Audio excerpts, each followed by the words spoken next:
এই আলুগুলো হয়তো অনেকে চিনবেন, অনেকে চিনবেন না। এগুলো হলো ছোট, ছোট এক ধরনের লাল আলু। অনেক পিচ্ছিল টাইপের, ভর্তাও মজা, রান্না করে খেতেও মজা। এগুলোকে আমি সিদ্ধ করে ছুলে নিয়েছি। এগুলো আজকে ফার্মের মুরগি দিয়ে রান্না করব। আমার কাছে এগুলো আলুর দম করলে, মুরগি দিয়ে রান্না করলে, গরুর সাথে দিলে আমার অনেক মজা লাগে। আলুগুলো খেতে অনেক মজা। হ্যালো, হাই এভরিওয়ান, আসসালামু আলাইকুম। ওয়েলকাম করছি মাই ডেইলি ব্লগ আমার সংসার। কি অবস্থা, কেমন আছেন সবাই? এখানে 4 কেজি ফার্ম, মানে দুইটা মুরগি। দুইটা মুরগি থেকে একটা মুরগি আমি কেটে নিব আলুগুলো দিয়ে রান্না করার জন্য। আরেকটাকে আমি ফ্রিজে রেখে দিব, পরে রান্না করব। তো এই আরেক যেটা রান্না করব সেটাকে ছোট ছোট করে টুকরো করে নিচ্ছি একটা পাতিলে। টুকরো করা হয়ে গেলে আমি এগুলোকে ধুয়ে পানি ঝরিয়ে বসিয়ে দিব। আর মুরগিকে ভালোভাবে আমি একটা একটা করে দিয়ে নিই। অনেকে আছে একসাথে সবগুলো মুরগি মাছের মতো করে বা সবজির মতো করে ধুয়ে উঠিয়ে নেয়। ওগুলো আমি একদম খেতে পছন্দ করি না। আমি আমার মুরগি নিজে ধুয়ে নিজে রান্না করি। কারণ হলো মুরগির মধ্যে অনেক পিচি পিচি টাইপের ময়লা থাকে, একটা একটা করে পরিষ্কার করতে হয়। তো যাই হোক, মুরগি পরিষ্কার করে আমি ছাঁকনিতে রেখে দিয়েছি পানি ঝরার জন্য। এদিক থেকে আমি মুরগি বসিয়ে দিচ্ছি একটা কড়াইতে। আমি পেঁয়াজকে ভালোভাবে ব্রাউন কালার করে ভেজে নিয়েছি। কারণ ব্রাউন কালার করে পেঁয়াজটা এই জন্যই ভেজেছি। আজকে মুরগিটা আমি ভাজবো না, কষিয়ে রান্না করব।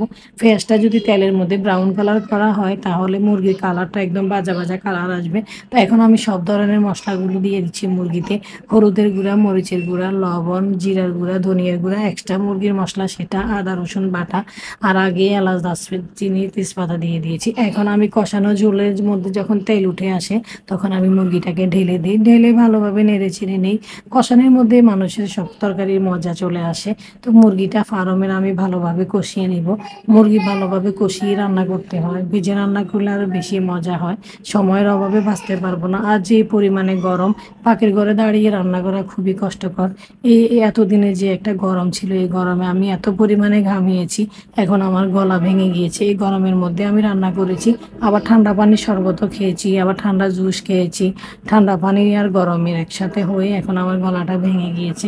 শরীরটা এত পরিমাণে খারাপ যে ইদানিং আমার একদম রান্না বান্না করতেও একদম ভালো লাগে না। তো যাই হোক, কষানো হয়ে গিয়েছে। এখন একটু করে ঝোল দিয়ে দিচ্ছি, আবারও কষাবো। আর একবার কষানো হলে আলুগুলা দিয়ে দিব। আর এই আলুগুলা যেহেতু সিদ্ধ করা, আর ফার্মে মুরগি নরম, অত বেশি কষাতে হবে না, নরম হয়ে যাবে। আলুগুলো সিদ্ধ করা আছে। মুরগিটা যদি আর একটু কষানো হয় তখন আমি আলুগুলো দিয়ে দিব।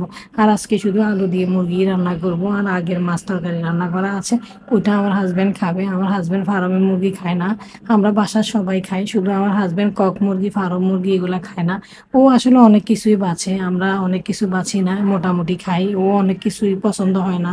যদি রান্না করলে করলে দেখতে ভালো লাগে তাহলে খায়, না হয় খেতে চায় না।